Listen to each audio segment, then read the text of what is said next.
ഇത്തരത്തിലുള്ള നാടൻ കലാരൂപങ്ങൾ കണ്ടിട്ടില്ലെങ്കിൽ ഇതുകൊണ്ടോ എൻ്റെ കൊച്ചു രാവിലെ എഴുന്നേറ്റ് ചൂല് കൊണ്ട് അടിച്ചു വരുന്നു. ഇതൊക്കെയാണ് ഇവിടുത്തെ പരിപാടികൾ. രാവിലെ ഇതാണ് നാട്ടിലെ നാടൻ എക്സസൈസ് പറയുന്നത്. പണ്ടൊക്കെ രാവിലെ എഴുന്നേറ്റ് മുറ്റം അടിക്കും. ഇവിടെ എല്ലാവരും ഭയങ്കര കാപ്പിക്കുരു വിളവെടുപ്പാണ്. ഇതുണ്ടോ നല്ല പഴുത്ത കാപ്പിക്കുരു നിൽക്കുന്നുണ്ടോ. മമ്മി ഇവിടെ സൂപ്പർവൈസ് ചെയ്യുന്നുണ്ട്. എൻ്റെ മക്കളിതേ തലങ്ങും വിലങ്ങും ഓടി കിടന്ന് കാപ്പിക്കുരു പറിക്കുന്നുണ്ട്. കാണിച്ചേ പൊന്നൂസേ.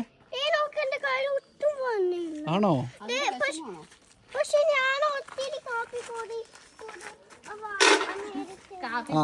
ആഞ്ചല കാണിച്ചേ പൊന്നു. ആഞ്ചലാക്കി കിട്ടിയോ? കാണിച്ചേ. ഇവിടെ എടുത്ത് പിടിച്ച് മുകളിൽ കയറി പറിക്കാനുള്ള പരിപാടിയാണ്. ഇവിടെ കാട് പിടിച്ച പോലെ പടർന്ന് നിൽക്കുന്നത് കണ്ടോ. ഇതുണ്ടോ ഇതിൻ്റെ അകത്തോടെ എല്ലാം പൂവിട്ട് നിൽക്കുന്നത് കണ്ടോ. ചുവന്ന് പഴുത്ത കാപ്പിക്കുരു കണ്ടോ. എൻ്റെ പിള്ളേർക്ക് പറിച്ചിടാൻ വേണ്ടിയിട്ട് കൊലയോടെ പറിച്ചു. എൻ്റെ കുഞ്ഞ് കാണിച്ചേ. വാവ് കണ്ടോ.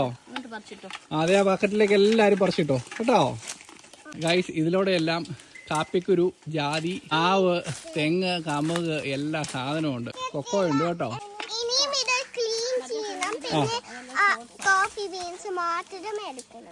നിലത്ത് നിന്ന് പറിക്കാവുന്ന ഹൈറ്റിൽ പെടന്ന് കിടക്കുന്നു കാപ്പിയുടെ. ഇതിലൂടെ എല്ലാം ഫുള്ള് നല്ല റെഡ് കോഫി ബീൻസ് ആണ് നിൽക്കുന്നത്. എൻ്റെ പിള്ളേർ രണ്ടുപേരും കൊണ്ട് പറിച്ചുകൊണ്ടിരിക്കുക കണ്ടോ. Good girls. Are you enjoying it, Amelia, Angela? Yeah, because there's a space that only kids can reach as well. ആണോ? അതെ വിളിച്ച് കാണിക്കോ ആഞ്ചല. ഇവിടെ ഒത്തിരി ഉണ്ട് ആഞ്ചല ബിഹൈൻഡ് യു. ഓടി വാന്നും പറഞ്ഞുകൊണ്ട്. എൻ്റെ പിള്ളേർ ഇത് ഒത്തിരി എൻജോയ് ചെയ്യും കേട്ടോ. ഞാൻ അതുകൊണ്ട് അച്ഛനോട് പറഞ്ഞു നമുക്ക് രാവിലെ ഇത് പറിക്കാമെന്ന്. അങ്ങനെ ഞങ്ങളുടെ കാപ്പിക്കുരു വിളവെടുപ്പ് കഴിഞ്ഞിരിക്കുകയാണ് ഗൈസ്.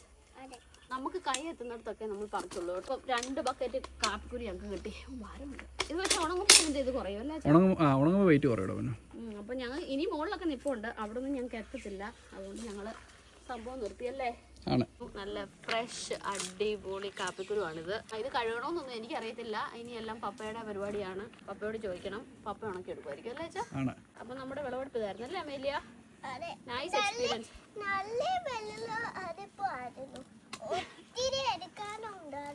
അതെ ഞങ്ങള് എല്ലാം എടുത്തു അല്ലേ?